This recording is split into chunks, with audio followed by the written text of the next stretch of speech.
Just lift it a little bit. I'm going to go underneath with these in just a second, and when I do that, can you see the kings here?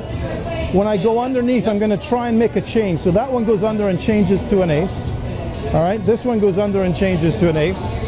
This one goes under and changes to an ace as well. So now we got these ones, and if this one goes under and turns into an ace, that's all 4 aces. Those are the 4 Now, kings. hold on a second. Look, if these are the 4 aces, what is that on the? It's got to be the kings. It's got to be the kings. These are the aces. The kings are over here. 1, 2, 3, and 4.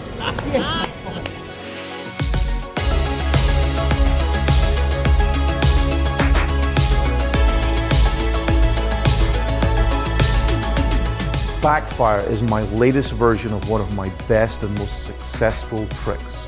And there's no real sleight of hand in this routine. It comes with brand new gimmicks that do pretty much all the work for you.